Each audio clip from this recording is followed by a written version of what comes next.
Hello. దాంట్లో ఏముంది తాతగారు? హాట్ న్యూస్ ఇది చూడండి. బాగుంది, పంచిపెట్టు. ఆల్రెడీ ఆ పని మీరు చేసేశారుగా. మేమా? మాకంత తీరిక లేదు, ఓపిక లేదు. అంటే దీంతో మీకే సంబంధం లేదంటారు? లేదు. అయితే అదే మాట మీరు మీ మనవడు వచ్చి కళ్యాణ మండపంలో చెప్పండి. ఎందుకు చెప్పాలి?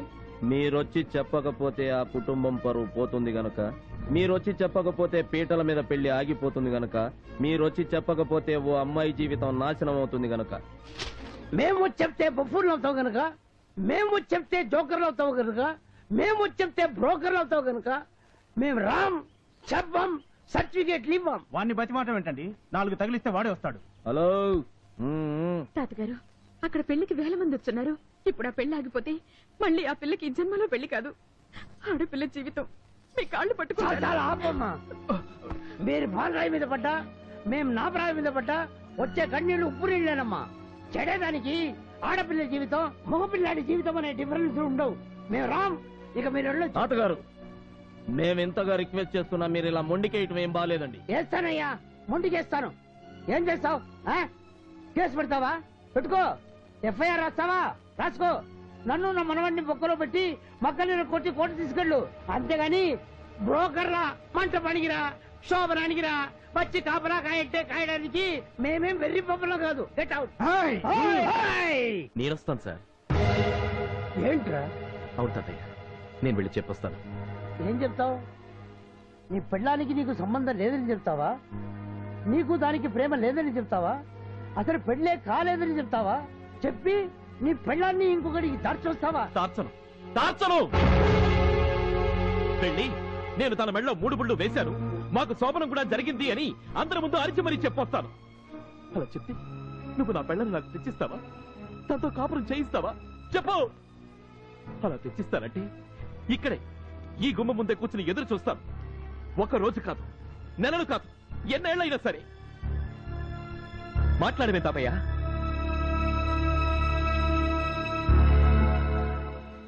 ఎందుకు తాతయ్య జరగని వాటి గురించి కలలు కంటూ జరిగే వాటిని చెడగొట్టడం? అనవసరంగా అమ్మాయి జీవితాన్ని ఎందుకు నాశనం చేయడం? భర్తగా నేను ఎలాగో ఫెయిల్ అయ్యాను, కనీసం ప్రేమికుడిగానైనా గెలవని. ప్లీజ్ గెలవరా? గెలిచి చరిత్రలో అమర ప్రేమికుడు మిగిలిపో. పోరా పోరా చవట పోరా.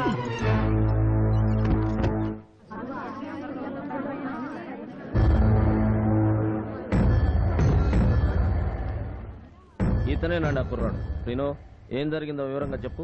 నమస్కారం సార్. నమస్తే. నా పేరు Srinivas Prasad. Medicine 2nd year చేస్తున్నాను. నేను మధులత గారు క్లాస్మేట్ సార్. అప్పుడప్పుడు ఆవిడ నా పేదరికాన్ని చూసి జాలిపడి ఫీజులకు పుస్తకాలకు డబ్బులు ఇస్తుండేవారు. అంతకు మించి మా ఇద్దరి మధ్య వేరే ఏ సంబంధం లేదు సార్. అమ్మాయి గారే కాదండి, ఆవిడ గారి నాన్నగారు, బాబాయిలు, ఆ కుటుంబం అంతా చాలా మంచివాళ్ళు.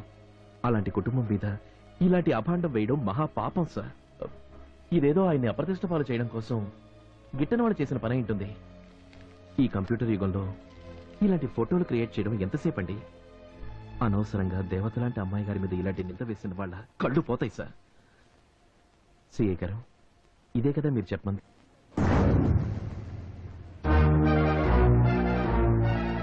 నేను కరెక్ట్ గా చెప్పానా, ఏవైనా మిస్ అయ్యానా? నేను చెప్పమన్నా? అవును సార్, మీరే కదా అలా చెప్పకపోతే మధు పెళ్లి ఆగిపోతుందని నన్ను లాక్కొచ్చారు. What nonsense is this? Nonsense ఏముంది? నా చేత వాళ్ళు చెప్పించాలనుకున్నది, మీరు వినాలనుకున్నది ఇదేగా. అంటే మరి ఇదంతా పచ్చి అబద్ధం. మరి నిజమేంటి? నిజం విని తట్టుకోగలిగే శక్తి మీకుందా? ఎస్. అయితే చెప్తున్నాను, వినండి. అందరూ వినండి. నేను మధు ప్రాణం కన్నా మిన్నగా ప్రేమించుకున్నది నిజం. ఆ ప్రేమని ఈ పెద్దవాళ్లు వ్యతిరేకిస్తే ప్రాణాలకు తెగించి పారిపోయి పెళ్లి చేసుకున్నది నిజం. కలిసి కాపురం కూడా చేసింది నిజం. పెళ్ళాం గురించి పరాయి వాళ్ల ముందు చెప్పకూడదని ఇంగిత జ్ఞానం ఉన్నవాణ్ణి కాబట్టి చెప్పడం లేదు. కానీ తన మెడ నుండి తొడ వరకు ఎన్ని పుట్టుమచ్చలున్నాయో నాకు తెలుసు సార్. తల నుంచి మొల వరకు ఎన్ని పంటిగాట్లున్నాయో, ఎన్ని గోరుగిచ్చులున్నాయో నాకు తెలుసు సార్. వదిలేండి సార్, ఎందుకు ఆపుతారు? ఏం చేస్తావరా? చంపుతావా? అంతేగా. చంపరా. Come on kill me. Please let him talk. ఇవే కాదు సార్, తనే నా భార్య అని నిరూపించడానికి మీకు ఇంకా సాక్ష్యాధారాలు చూపించగలను. చూడండి సార్, చూడండి. నేను కట్టిన తాడిని దీని బాబాయిని బలవంతంగా తెంపేస్తే ఇక్కడ పడ్డ మచ్చను చూడండి. చూడండి, నా రూపాన్ని గుండెల్లోనూ పేరుని చేతి మీద పచ్చబట్టు పొడిపించుకుంటే తనకు రక్తం పంచిన వాళ్లే రక్తం వచ్చేదాకా కత్తితో చెరిపేస్తే పడ్డ మచ్చ సార్ ఇది. చూడండి, అందరూ చూడండి. ఇంత జరిగే కూడా మా ఇద్దరిని వేరు చేసి దాన్ని ఇంకా కన్య అని మీకు ఫ్రెష్ గా కన్యాదానం చేయడానికి సిద్ధపడ్డారు సార్ ఈ రాస్కెల్స్. సబ్బాష్ సబ్బాష్ రా నా కొడుకు కొడక. ఇన్నాళ్లకు నా మనవాడు అనిపించావురా. నువ్వు పెళ్లి మండపానికి వెళ్తానన్నప్పుడే అనుకున్నాను రా, ఈ దొంగ నా కొడుకుల్ని అందరి ముందు ఎండగట్టడానికేనని. బాబు పెళ్లి కొడక, నువ్వు పెళ్లి చేసుకుపోతున్న ఈ అమ్మాయికి వీడు మొదటి మొగుడు నాయనా. ఇప్పుడు నువ్వు చేసుకున్నాక రంకు మొగుడవుతాడు. చేసుకో బాబు, చేసుకొని బాగా మేకప్ కొట్టి అమెరికా తీసుకెళ్లి అక్కడ ప్లాస్టిక్ సర్జరీ చేయించి మళ్ళీ నీ పెళ్ళాన్ని కన్ని పిల్లగా మార్చుకో. వెళ్ళు నాయనా, వెళ్ళు. ఓయ్ ఆఫీసర్, పోలీసు వాడివి పోలీసు వాళ్ళ ఉండు. ఇలాంటి బ్రోకర్ పని చేసావంటే ఫలితం ఇలాగే ఉంటుంది. రారా మనోడా.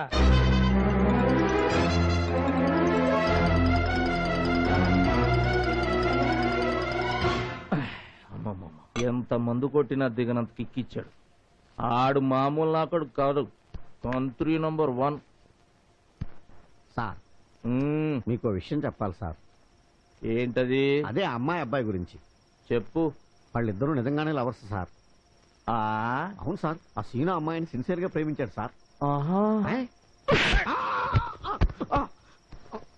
ఎవరిదిరా లవ్వు? ఏంట్రా సిన్సియర్ గా ప్రేమించుకోవడం? బాగా ఆస్తున్న అందమైన పిల్లని చూసి వెంటపడి బ్లేడ్లతో కోసుకుని రక్తంతో లెటర్లు రాసి 4 మాయ మాటలు చెప్పి బుట్టలో పడేయటం కాదురా ప్రేమంటే. వస్తే కొండ పోతే అదేదో అన్నట్టు ప్రతి అడ్డమైన వాడు గురి పెట్టేది లైనేసేది డబ్బున్న అమ్మాయిలకే కదరా. వర్కౌట్ అయ్యే అమ్మాయి లైన్ లో పడితే లైఫ్ సెటిల్ అయిపోతుంది. ఆ ఇంటికి అల్లుడైపోయి కోట్ల ఆస్తికి అప్పనంగా వారసుడైపోవచ్చు.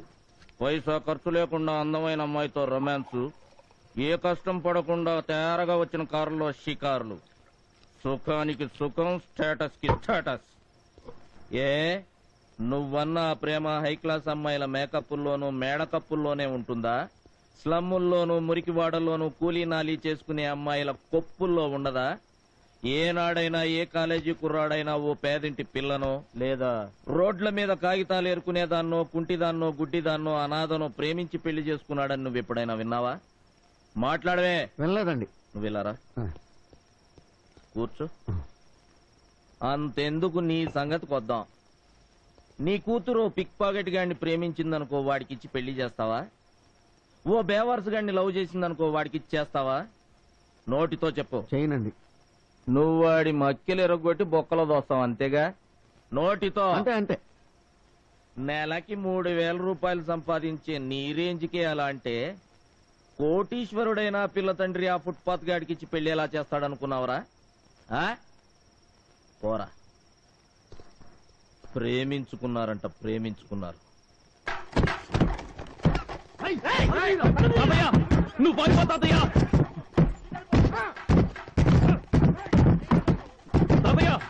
నువ్వు పారిపో, వీళ్ళ సంగతి నేను చూసుకుంటాను.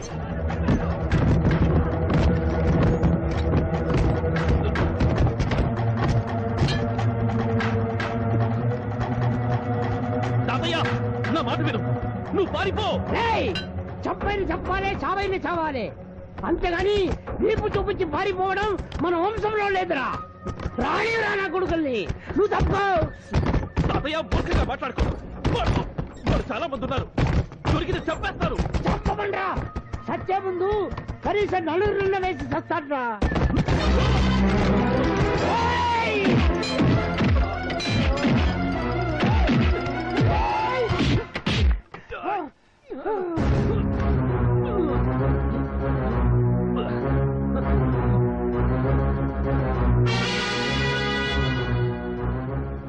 ఏరా, ఎండ కన్నెరక్కుండా పెంచిన నా బిడ్డని కన్నె కాదు అన్నీ అనుభవించాను అని పుట్టుమచ్చ లెక్కలు చెప్తావరా? జాతి తక్కువ నాయల. సీను రేయ్! చెయ్యి కాలుతుందని నా కూతురికి హారతి కూడా నేనే పట్టేవాడిరా. అలాంటిది నా కూతురు తప్పుడుదంటూ దాని జీవితంలో నిప్పులు పోస్తావరా? మోసాలి నా అయ్యమ్మా! అమ్మా!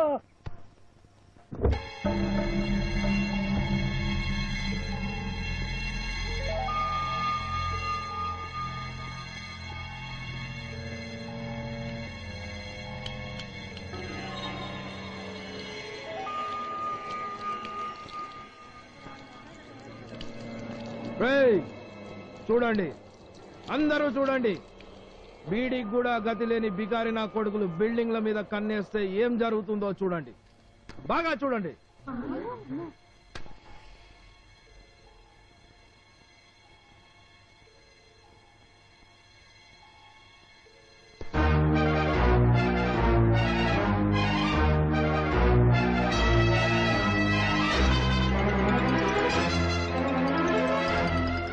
ఎందుకు సార్ ఆపారు? నా పరువు తగలెట్టిన ఈ నాయలు బురద కావాల్సిందే. మీరు తప్పుకోండి. ఏంటండి మీరు మాట్లాడేది? మీకేమైనా పిచ్చెక్కిందా? అవును, పిచ్చి ఎక్కింది. వీళ్ళిద్దరిని సజీవ దహనం చేస్తే గానీ నా పిచ్చి తగ్గదు. వీళ్లను సజీవ దహనం చేసి మీరు సజీవ సమాధి అవ్వాలనుకుంటున్నారా? వీళ్లను చంపితే మీరు జీవితాంతం జైల్లో సమాధి అవుతారు. అయినా పర్వాలేదు. నా పరువు, నా కుటుంబ గౌరవం నాశనం చేసిన వీళ్ళ బూడిద కల్లారా చూడాల్సిందే. 1000 మంది ముందు వీడు నా కూతుర్ని బేవర్స్ అన్నాడు. నా కూతురి ఒంటి మీద వాడి పళ్ళగాట్లు, గోరు గిచ్చుళ్ళు ఉన్నాయన్నాడు సార్ వీడు. ఆగండి. ఇంకా నా కూతురు పెళ్ళెలా అవుతుందండి? చంపితే అవుతుందా? వీళ్ళని చంపితే మీ కూతురు పెళ్ళైపోతుందా? చెప్పండి. వదిలేస్తే అవుతుందా? క్షమించేస్తే అవుతుందా? ఏం చేస్తే దాని పెళ్లి అవుతుందండి? ఎవడు కాలు పట్టుకుంటే దాన్ని కట్టుకుంటాడు? ఇంత జరిగాక ఇక దాన్ని ఎవడు పెళ్లి చేసుకుంటాడు? నేను చేసుకుంటాను.